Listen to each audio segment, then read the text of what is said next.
The power of letting go. There are moments in life when holding on feels like the only way to keep something meaningful alive. People cling to memories, relationships, and expectations, even when they quietly know that the weight is pulling them down. The struggle is not always loud. Sometimes it is a slow, invisible erosion of the inner world.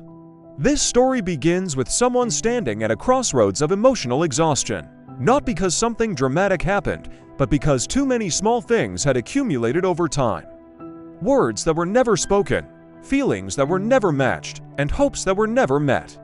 The relationship they tried to maintain had become a place where they no longer recognized themselves. It wasn't toxic or cruel, just empty, quiet, and slowly fading. They remembered the early days when everything felt warm and full of possibility. But as months passed, the connection weakened. Conversations became routine, affection turned into habit, and the spark that once existed no longer lit anything. The hardest part wasn't losing the other person, it was losing the version of themselves they used to be. The mind tends to resist change, holding on to what feels familiar even when it no longer brings peace. Letting go felt like admitting defeat. It felt like acknowledging that effort was not enough, that love alone could not fix what had already drifted away. And yet, deep inside, there was a quiet understanding that staying meant continuing to shrink emotionally. Letting go is rarely a single moment. It is a gradual process, a recognition, an acceptance, and finally, a release. They began by noticing the small signs, the heaviness in everyday interactions, the silence that felt heavier than words, the constant effort to pretend that everything was fine. They realized that holding on was not saving the relationship, it was only delaying the healing. Slowly, they allowed themselves to imagine a life where they were not weighed down by unreciprocated effort. A life where their inner world felt lighter, where self-respect mattered more than fear of loneliness, and where emotional clarity replaced confusion. With each thought, the grip loosened.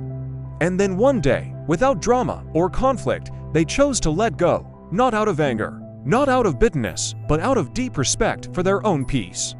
The decision brought sadness, of course, endings always do. But beneath the sadness was something unexpected, relief. A sense of space opening inside, like a room that had been closed for too long finally letting in sunlight. The air felt different, their inner world began to expand again, slowly rebuilding the parts that had been suppressed. With time, they understood something essential. Letting go is not a sign of failure, it is a sign of growth. It shows the courage to choose oneself, the wisdom to recognize when something has reached its natural end, and the strength to walk forward without resentment. They learned that in relationships, not everything is meant to last forever. Some connections are chapters, not lifetimes. Some people enter our lives to teach us, challenge us, or prepare us for something better. And when their part in our story is over, forcing them to stay only blocks the path to what comes next. The true power of letting go lies not in forgetting the past, but in freeing the future. It allows the heart to breathe again, and the mind to rediscover clarity. It restores balance to the inner world. Most importantly, it reminds us that peace is something we must protect, even if it means releasing what once mattered. And so, the story ends with a quiet truth. Sometimes, the greatest act of love is letting go, not of another person, but of the weight that keeps us from becoming who we are meant to be. What about you? Have you ever had to let go of something or someone to protect your inner peace? If this story resonated with you, thank you for spending these minutes with me. And if you'd like to hear more stories like this, feel free to subscribe. It truly helps the channel grow. Thanks for watching.